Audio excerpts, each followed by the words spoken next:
There's been a lot of protesting. A lot of protesting. First, let's go over to New York before we start to get into Google. Make sure y'all hit a like for the algorithm, subscribe to the channel, and turn on your notifications. Right now, a Fox News alert right outside of Columbia University. It looks like the police have had enough, and they're making arrests right now. They decided that they were going to block and obstruct the traffic right there on the sidewalk. They didn't have a permit to be protesting there. Right. It'll be interesting to see what the charges are going to be. Well, they need a few days in jail, I hope. And you can see, screen left right there, one of those bike racks, they call them here in New York City. That looks like a foreign country, honestly. This looks like the stuff that I used to see on the news back in the 90s and the early 2000s. And what we would see, and they would do international news, and they would pan over, and we wouldn't really care about it, or we wasn't concerned about it like we are now.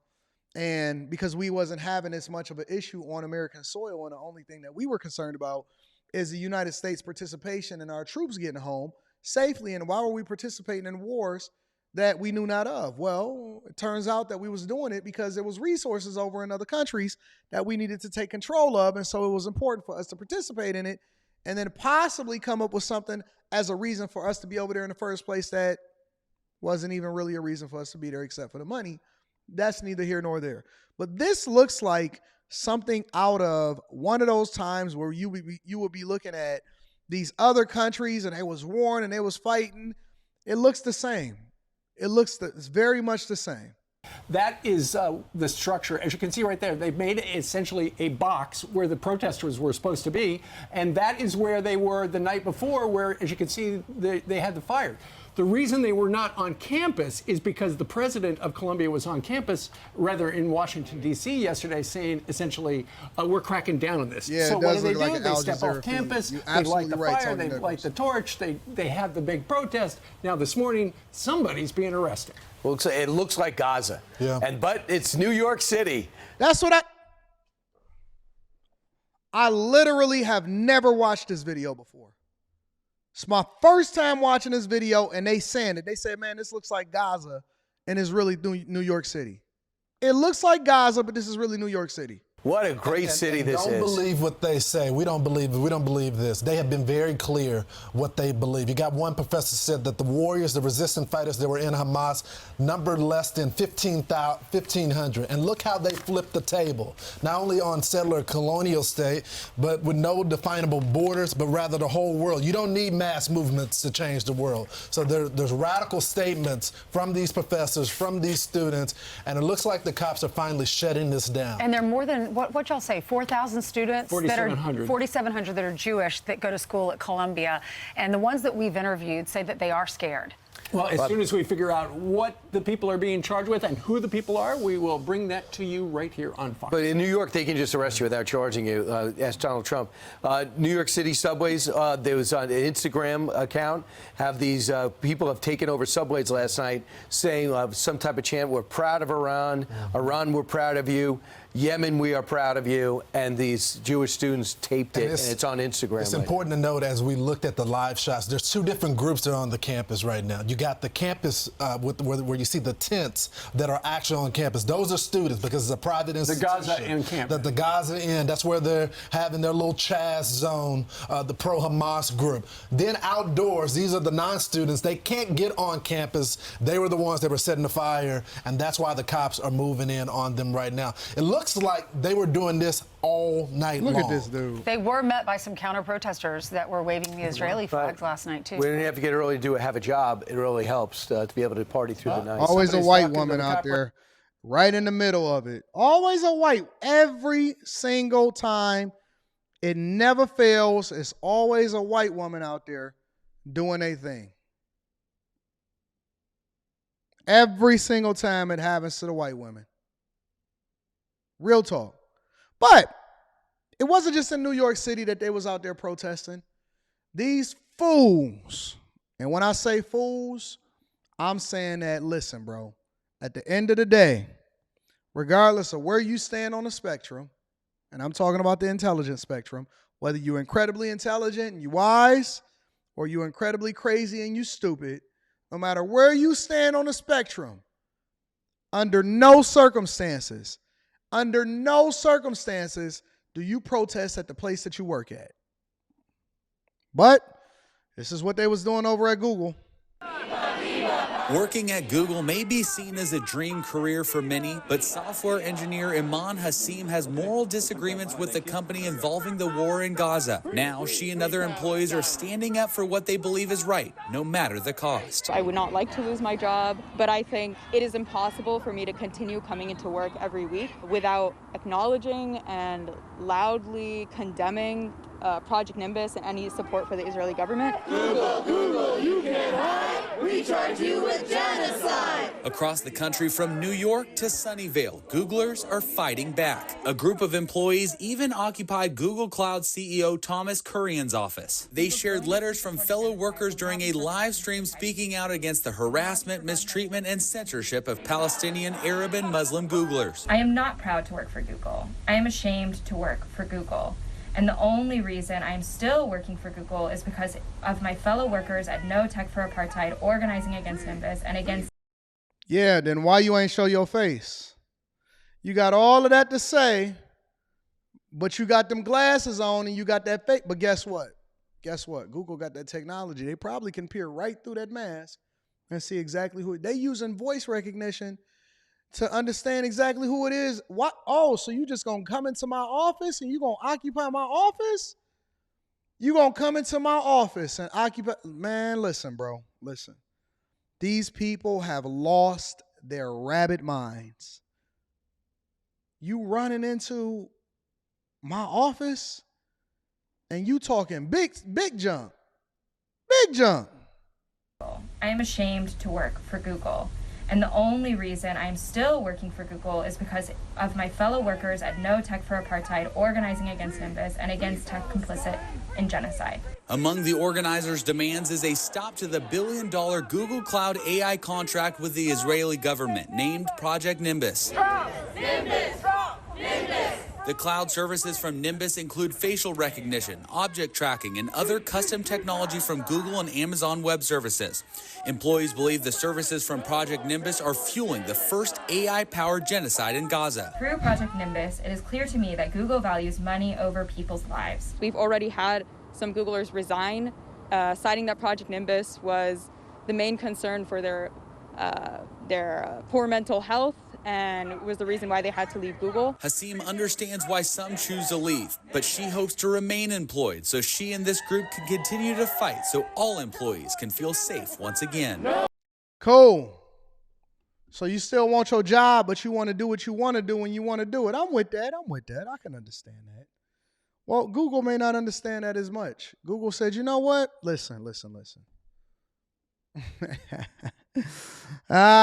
We talked to HR, we talked to our lawyers, and guess what? I'm going to go ahead and need you to remove yourself, turn in your key card, give us your laptop, and let me go ahead and take this $300,000, $400,000 a year job away from you.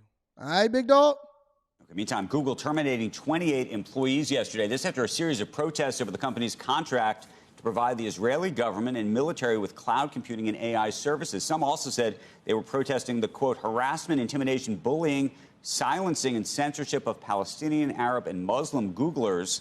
On Tuesday night, 9 Google workers were arrested on trespassing charges after staging a sit-in at the company's office in New York and Sunnyvale, California. In an email last night, a Google executive... Hey, anybody want a job over there in Sunnyvale, California?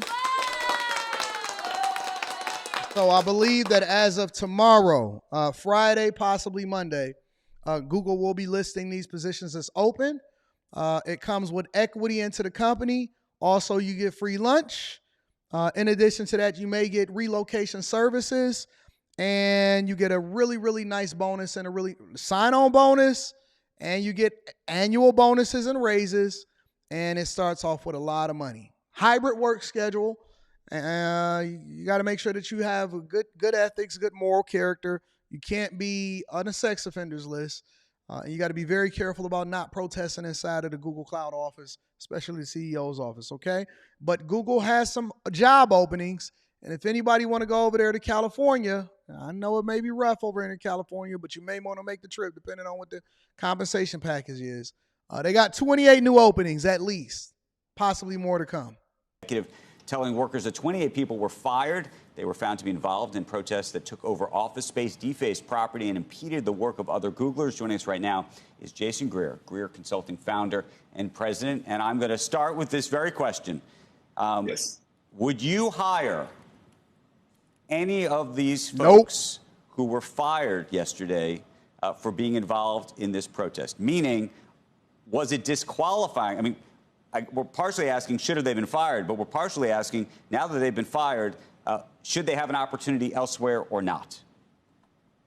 100%. I would hire these folks in a second because they are clearly true believers. Never trust a man that has no mustache and no beard. Never trust a man that has no mustache and no beard. Now, what did you expect for this man to even say? I would have prefaced this by saying, man, listen, next question, or please don't ask me if I would hire these people, because he got a consulting firm. I don't trust no man that got that powder blue suit on, no mustache, no beard. He can't be trusted. Absolutely, positively not. You could forget it. You could forget it. Stop it. In terms of the question, should they have been fired? Look, Google set this precedent back in 2018 when employees staged their own share of walkouts, and they said that we don't agree with the work that they're doing in Project Maven. Google shut it down. So why wouldn't they attempt to do the exact same thing today? What's the difference between 2018 and today? Don't you think? I mean, I would make a different argument to you. I would actually say there's a big difference between 2018 and today, which huge. Is that Google has tried, I think, quite vehemently to change the culture of the company and to make it clear that these types of protests are not allowed. And so the question is, yes, if that was part of the culture then, but if you have an explicit arrangement and you're an employee of a company, there are channels with which you can protest, if you will, and have your voice heard. But having a sit-in, trespassing, defacing property and the like goes to a question about judgment. And I think that there is a question about whether you want to hire people who have that judgment or not.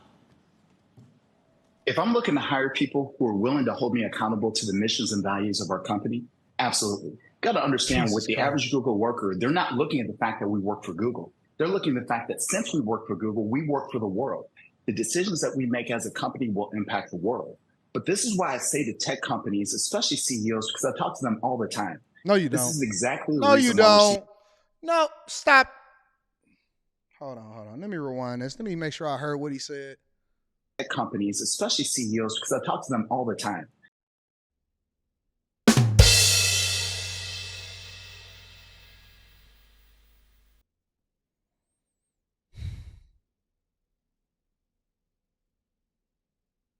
How often do you talk to him? You got him on speed dial? Jesus Christ.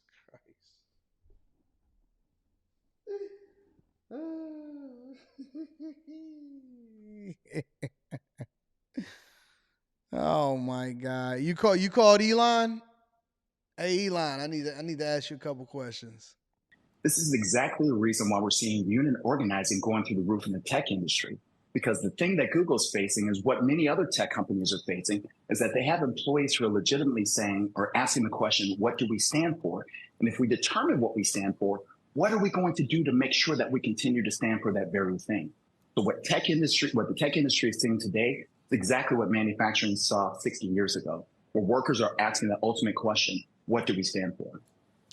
Jason, it's a difficult subject, and I think especially because we're in it right now, and we see what's happening in Gaza, in Israel. He got a mustache? And people rightly have feelings about who's right in that situation. But I think if you take the specifics out of it and you just say, hey, protesting at a company when they tell you not to. If we go back to the 80s and we're talking about South Africa, right? Or if we go back a little further and we're talking about civil rights in this country, you know, can we say that people who have protested, despite a company saying that they shouldn't be hired anywhere else? Absolutely not. I mean, I understand. You just talked about the fact that we're talking about, you know, civil rights back in the 60s. Thank God we had those folks that sat in lunch counters, because I wouldn't be here today having this conversation with you. I think what it comes down to is there has to be two sides to this. On one side, the employers have a responsibility not only to their shareholders, their responsibility to their external shareholders, their stakeholders, which are the employees. On the other side, What employees need to take a look at is, if we're going to hold our company accountable, what are the channels? And this gets back to the original question. What are the channels that we need to follow internally to make sure that we're holding the company accountable? Do we talk to our managers? Do we talk to human resources? Do we talk to the executives? No, you could just go ahead and talk to the unemployment office now because we ain't got to worry about it. We ain't got to worry about it. You could just talk to human resources. That way we can solve for this problem and we can put it to rest and we ain't got to worry about it no more. So, long story short, your favorite Googler is now going to the unemployment office, and we're going to see how that plays out for him long term.